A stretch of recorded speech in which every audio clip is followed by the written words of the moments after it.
Welcome to EPG Pathshala. I am Ashutosh Kumar. I am Professor of Political Science in Punjab University. Today we are going to take up a very important topic. The topic is about state politics in India, an introduction.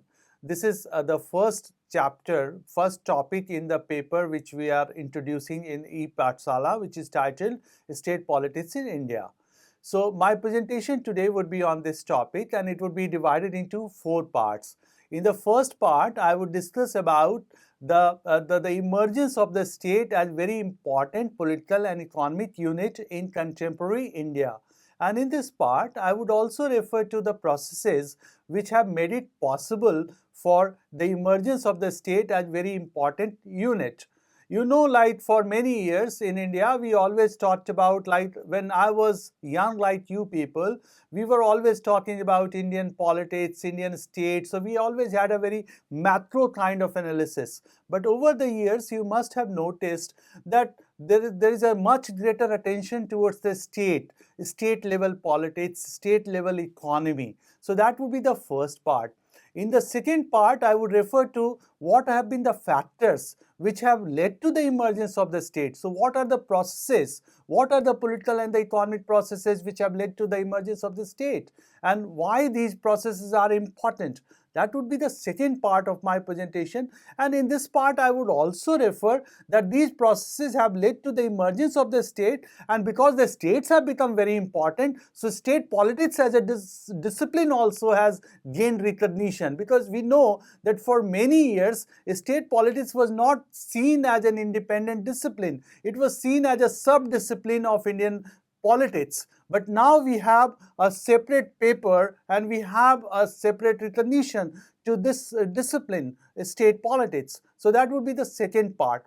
In the third part, I would introduce you to the different kind of literature which has come within the domain of state politics. You know, this literature has come from basically 2 different dominant approaches, the political sociology approach and the political economy approach. And then in the last part, that would be the fourth part, I would refer to the different kind of literature which has come up in 2 different eras. We all know that Indian politics and the economy has undergone a process of reconfiguration in the last 20-30 years. You know, we all know, as a student of Indian politics, you must be aware that 1990s have been considered as a momentous decade, a decade which really brought a significant change in the nature of overall nature of Indian politics and economy. So the literature on state politics which came up in the 60s and the 70s has been very different from the literature which has come up in the recent decades. And that's why you find that in the recent times there is much more emphasis on comparative approach to state politics. You know, you are having a lot of literature which relates to the kind of interstate comparative analysis. And to top it all, in the most recent period, there is a trend to emphasize on the regions, the different regions within the state. You must be hearing a lot about Bundelkhand, Gorkhaland, you must be hearing about Harit Pradesh, Vidarbha. So all these regions, you know, and you must be hearing about the dialect communities like Bundelkhandi, struggling to be recognized as a separate language. So that would be the fourth part, that the emergent trend within the comparative politics. And in fact, let me now, in the second part of my presentation, let me talk about what you are going to gain after reading this, after listening to this presentation. The first, you would know about the increasing importance of the states in Indian Union, how these 29 constituent states are becoming very significant political and economic actors, how these states are becoming the arena where politics and the economy is increasingly unfolding.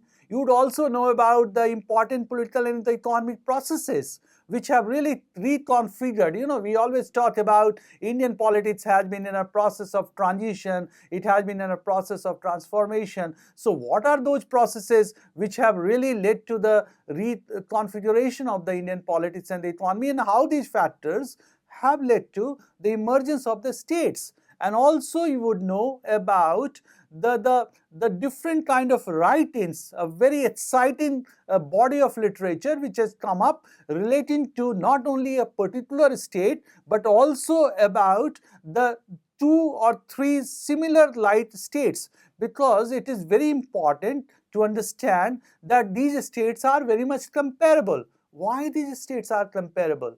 These states are comparable because they are under the same Indian federal structure. They are under the same legal and constitutional structure, and they have been under the same economic model. So India is not like China where you have two different kind of economic model. All our states, union territories, they have been under the same kind of economic model. Like for example, we all know that till 1991 we were under the development planning model. But after 1991, there has been an economic transition. We have moved towards a political economy of reforms. We have moved towards a market economy model. So all the states have moved towards. It's another matter that some states have done well, other states have not done well. But then all the states have been under the same legal constitutional structure, and they have been under the same economic model. Very good ground to compare one state with another state. So we are not comparing apples with oranges. We are comparing apples with apples. Of course, there would be some kind of differences. So when we have a comparative approach, naturally we would be looking towards some kind of differences also. It's not that we are only looking towards similarities. So that is another factor you are going to learn after listening to my presentation. That's my submission. Another thing we also would be knowing that how the regions are becoming important, how we should give greater attention towards the inner politics of the state, what is happening within these states. And this is very important, please understand, because our states are not like the smaller states. You know, our states, like you just consider Uttar Pradesh, if you take the Uttar Pradesh in terms of population, it would be qualifying as a fifth independent. If it would have been an independent state, it would be the fifth largest state in the world. And we have tremendous diversity. We have a Meghalaya where the population would be less than 10 lakh. And here you have a state like Uttar Pradesh where you have more than 20 crore population. So this is something very exciting field of knowledge which we should know. So these are the factors which I thought that we would be really trying to understand in our presentation today. Okay, now let us discuss about what have been the political processes which I have been talking about. I would concentrate on two processes which have really played very important role in bringing a state to the forefront of our understanding of Indian politics. The first I would refer would be the politics of identity. You know, over the years, you might have noted that there has been a greater politicization and mobilization of the people, electorates in India, the citizens of India, on different basis. You know, the people have been mobilized on the basis of their primordial identity. It has been either caste, it has been either language, caste, religion, region, tribe, even dialect, as I said. So there have been different grounds on which the people have been mobilized. And we have also seen the changed mode of electoral politics.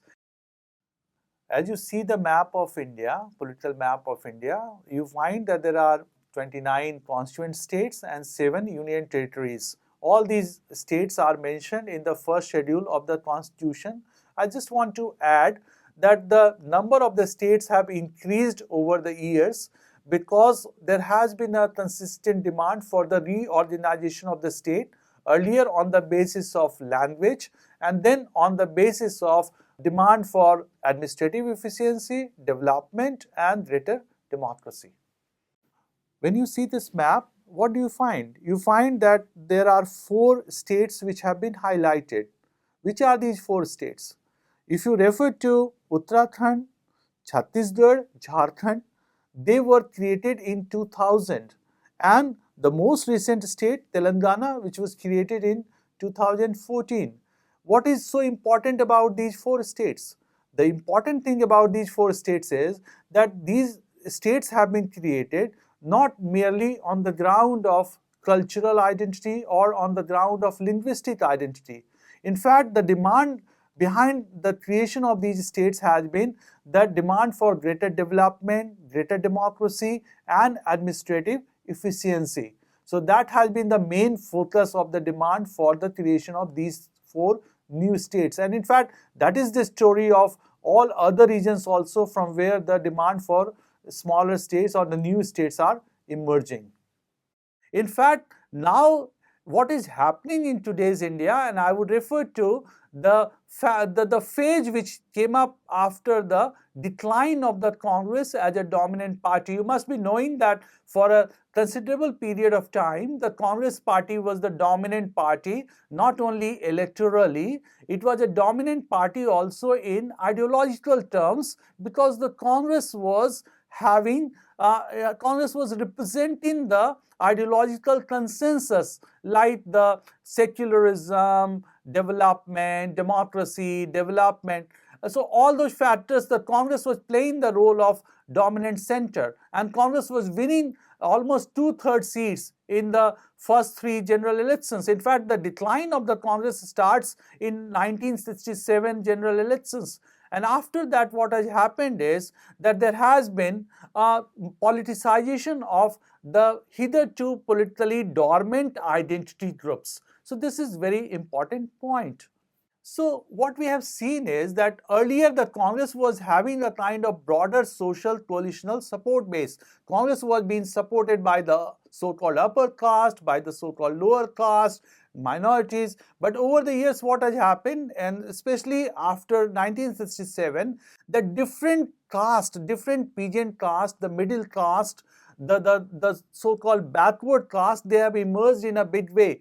And why they have emerged in a big way? There have been many factors. As we all know, because of the affirmative policies of the state, because of the land reforms, because of the Green Revolution, all those factors led to the emergence of the dominant caste. For example, we hear now Jat community, the Reddys, Kamas, Lingayats. So all these communities became politically dominant.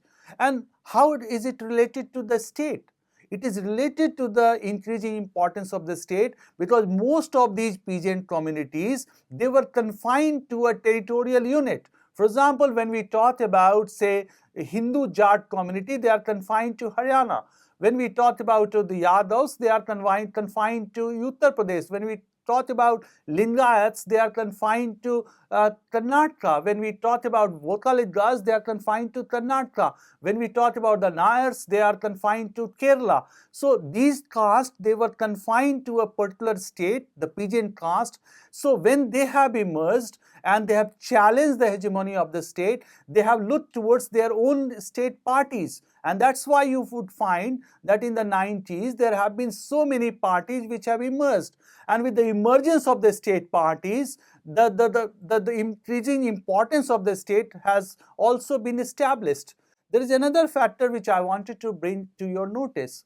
And that factor is that the people in India, when they go to vote, and this has been found out in the CSDS post-election survey, which has been going on since 1996, that whenever the people go to vote, earlier they would be voting on the basis of the national issues. But strangely, now what is happening is that even when they are voting for the Lok Sabha elections, they are increasingly being influenced by the state level issues, local issues. So that is also that there has been a change in the electoral choices of the people. That people are no longer voting on the basis of the national register. In fact, even in the Lok Sabha elections, they are more concerned about the local issues, the state-specific issues. So the emergence of the state, the changing emphasis on the issues, and the electoral mode also, because of the coalitional politics, the importance of the national politics has somehow, importance of the national parties have somehow gone down, and there has been a greater emphasis on the role of the state parties. So this would be another factor. So to conclude this part of my presentation, I would say that when we refer to the political processes, we should talk about two factors. One would be the emergence of the the state level identities, emergence of the identities which are basically the caste based identities, region based identities, language based identities, and which really bring to the fore the importance of the state. The second factor I referred was the changed mode of electoral politics, which has given emphasis on, which has brought the state parties to the forefront of national politics, state level parties, state level leadership, state level issues. They have become very important in the electoral democracy of India. So this would be the second factor. The third factor in the political process, the second factor, that would be also very important, which would come under the economic domain, would be the political economy of reforms. So as I referred that there have been two processes, political and the economic processes, and I referred that the changed electoral mode of politics which has led to federalization of party system. And I also referred about this assertion of the lower caste through electoral routes. This has been recognized and theorized by Christopher Jefferlow. He has given a thesis called Silent Revolution Thesis, where he talks about how through the electoral means, how by using vote, how by deepening and the widening of electoral democracy, the lower caste have emerged in a big way, and most of these lower caste are confined to a particular region or state. So this has been a factor which has been important factor. I also referred to the economic reforms, political economy of reforms. And as we all know, that under this market economy model, it's not that all the states are receiving a similar kind of economic investment. There are states which are economically well endowed, they are well connected, like for example coastal states like Maharashtra, coastal state like Gujarat, better connectivity. Coastal states have the natural resources, have the nearness of the market, have a better governance. These states have received much greater investment than other states. So that's why in India today we are witnessing a different kind of syndrome, rich state, poor state syndrome, where some states are receiving maximum investment, foreign direct investment, as well as the local investment, whereas there are other states where the investments are not coming. So that is something which is happening, and as a result what is happening, that there is a greater disparity, regional disparity is coming up under a decentralized economy. And because the states have becoming like the important economic units, and because the states are competing against each other, like you have Maharashtra competing against Gujarat, you have the chief ministers going abroad asking for the investment. So a lot of competition is taking place within the Indian Union among the states. And within the states also there are regions which are becoming far more developed than the other regions. So that is another aspect which has to be taken into consideration. So what is happening is that there are regions which are not really very developed. In those states, there is a feeling of deprivation, discrimination. For example, take Maharashtra. In Maharashtra is a developed state, but there is a Vidarbha within Maharashtra which has not developed much. For example, there is another example, for example, West Bengal. In West Bengal, Gorkha land has not developed as much as West Bengal. In Uttar Pradesh, though Uttar Pradesh has not developed as such, but within Uttar Pradesh also you have Harit Pradesh, which has developed in a far better manner than the other regions of Uttar Pradesh. And Bundelkhand is in the same state of Uttar Pradesh, which has not developed. So as a result, what has happened, that you have interstate competitiveness and intra-state competitiveness also. And as a result, what has happened, that these regions which are economically not very developed, which have been underdeveloped, we have the demand for separate statehood. So if you refer to, like, say, Gorkha land, you refer to Bodo land, you refer to Vidarbha, you refer to the Maru Pradesh in Rajasthan, you refer to the Kurd region in Karnataka. In most of these regions are economically deprived. They have not developed like the regions in their own parent state, and that's why the demand for new states, and that has brought to the attention about the importance of the state politics as a discipline.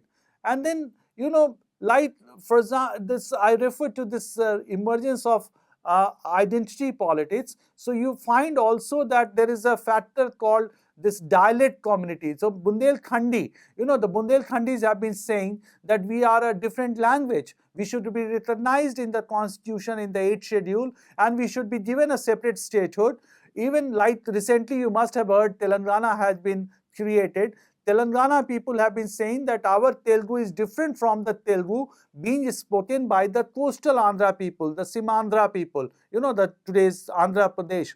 So both factors, the political factors, identity politics, and also the economic factors, the political economy of market-driven development, which has brought development to some regions, has not brought the same kind of development to other regions, the regions which are naturally not very well endowed, the regions which are not well connected, the regions which do not have the natural resources. Those regions have been pushed backward, and the regions which are naturally endowed, the regions which are nearer to the market, for example, the NCR region in Delhi, the NCR region of Haryana near Delhi, that has really gained. So because of these two factors, there has been a demand for many new states. Now in this map, you see there are 3 regions which have been highlighted, and these 3 regions are the regions where there has been a popular demand and a kind of movement politics also, demanding the grant of separate statehood. These regions are Bundelkhand, Gorkhaland in West Bengal, and Vidarbha in Maharashtra. But mind it, there are other regions also in India. There are too many regions in India from where also the demand for separate statehood is emerging. But of course, they do not have that kind of popular support. So we have highlighted only these 3 regions. Why state politics as a discipline did not receive much attention? Why delayed recognition of state politics in India? As I said at the outset, that for many years, state politics was not really given much importance. State politics was not really seen as an autonomous discipline. So why it was so? I can refer to different factors responsible for this. First, there would be this factor of this whole theorization. When you refer to the literature on Indian politics, literature on the politics of developing countries like India, post-colonial countries like India, whether you refer to the Marxist literature or you refer to the liberal literature, modernization theory, political development theory, dependency theory, world system theory, in all these theorizations, it was the nation state, it was the independent sovereign country which became the unit of analysis. It was not the constituent states within them. It was not the regional state which was the focus of the research. The focus of the research was the country. So country was the unit of analysis. So because of the dominance of this mega analytical framework, somehow there was a complete neglect of the study of the constituent states, regional states within country, and India was no exception. In India also, there was a lot of neglect of the study of a separate state. The second factor that is also very important would be that there was so much emphasis on nation building, state building. Under the nation building approach, there was always this thing that we should study about India. We should not refer to the state politics. So any study which would be related to the state, any study which would be related to a region would be considered very parochial, would be considered as a kind of antithetical to the nation building approach. So that would be the second factor. that the whole emphasis was on, say, like for example, those days there would be study like political economy of development of India, not taking this role of the state. And recently, Asima Sinha has written a book also, Regional Roots of Development in India. And she has shown in her book that how the states were playing important role even under the development planning model, which was very much a centralized economic model. So that was something which was not really very proper, to undermine the role of the state and to give all emphasis on centralized economy, centralized politics. And that brings me to the third factor. As I said at the outset, that the party system in India was defined by the Congress system.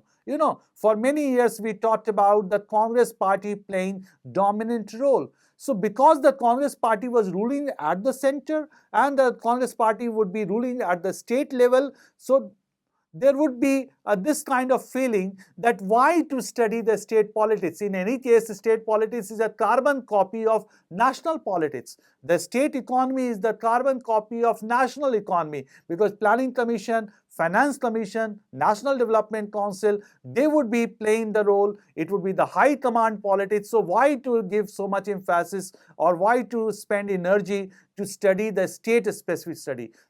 Last and the fourth factor why state politics was not really given due recognition was that the Indian polity was considered as a segmented polity. It was considered that the politics of one state was very different from politics of another state, and the happening in one state would not really matter much in the politics of other state. So that's why, because of this segmented nature of the India's polity, it was considered futile to attempt even a study of state politics in a comparative manner. And there would be another factor, and that factor would be that the state politics was considered very volatile. So it was thought that it would not be really very worthwhile to have a long-term consistent analysis of state politics, because the state politics would keep on changing. So it was considered much better exercise to have a study of the national politics. So that would be the factor. And so now we find that if we see this, I referred 1967 period, that post-Congress polity.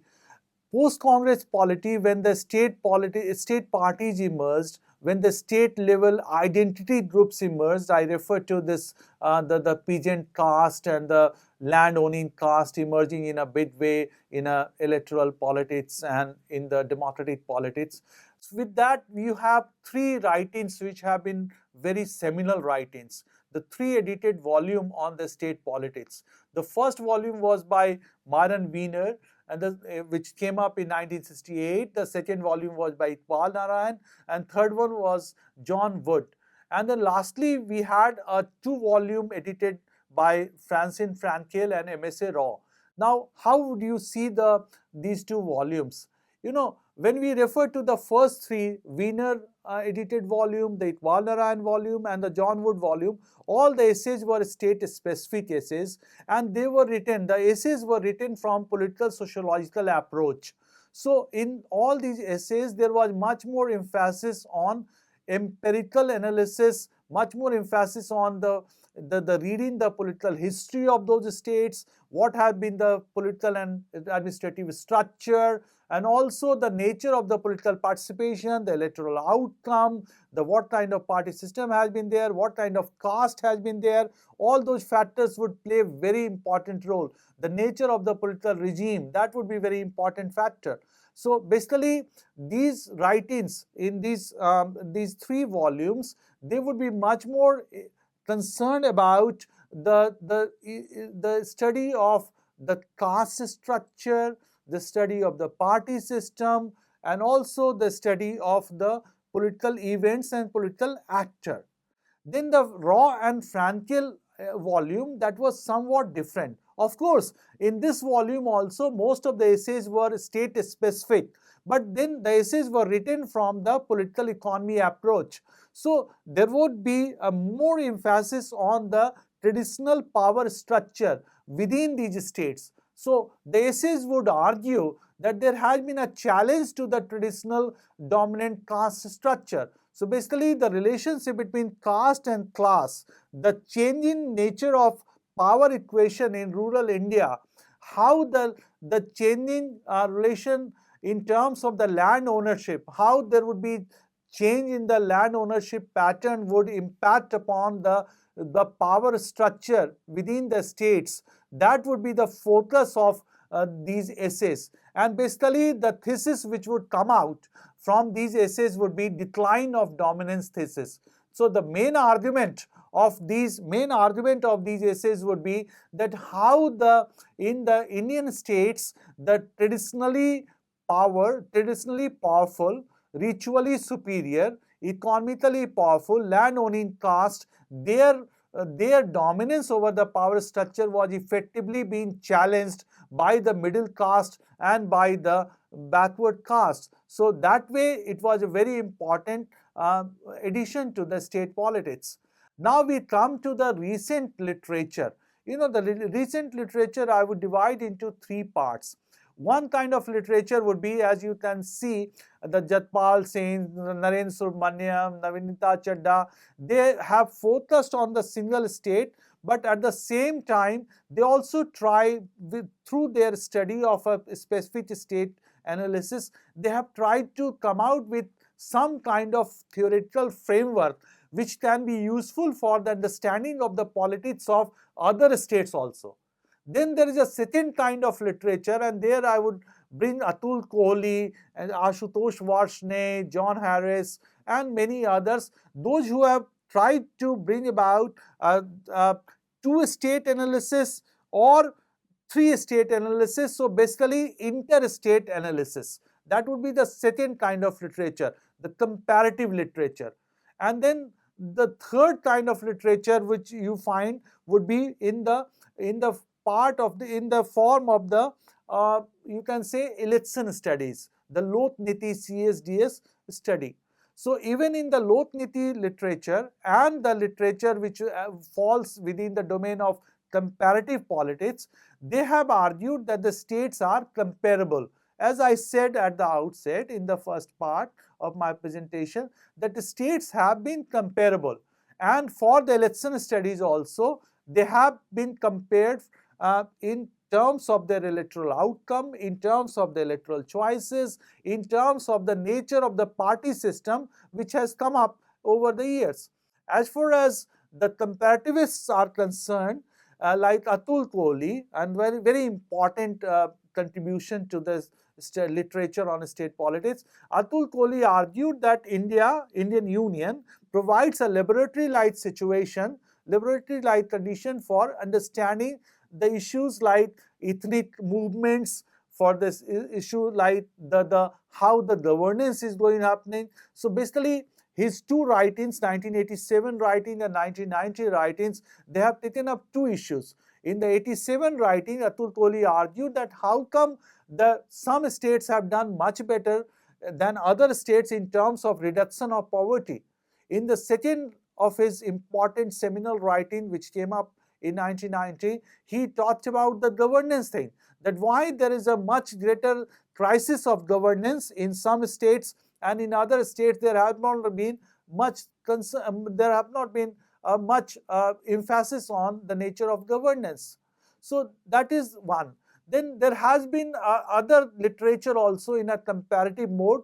For example, the Patrick Heller, he has compared the different states like Kerala and West Bengal and other states, and he has shown that how in some states the level of democracy is much higher than other states. So whether it is like the level of democracy, whether it's a kind of level of success in terms of implementation of the land reforms, or whether it is like the issue of governance, that why some states are better governed, other states are not better governed, or why some states have been much more successful in terms of reducing poverty and other states have not really succeeded, or Asima Sinha's writing, for example, why some states have been far more successful in receiving the foreign aid whereas other states have not succeeded, why the same states which were at the same level at the time of independence, why, like say, West Bengal has remained backward, whereas Gujarat, which was at the same level, is receiving 10 times more investment than West Bengal. So all those factors have come up, different issues related to democracy, issues related to identity, issues related to the different developmental experiences, all have been covered in the recent literature. Lastly, I would like to refer to you a very important contribution to the discipline of state politics, and that is the state of region. That how in the recent times regions have become the focus of research in the discipline of state politics. Most recently, there has been much more focus on regions as the unit of analysis. There has been greater realization, as I said earlier also, there has been a greater realization that the historical cultural regions, they are emerging as very important political regions. And the people belonging to those regions are having their own aspirations.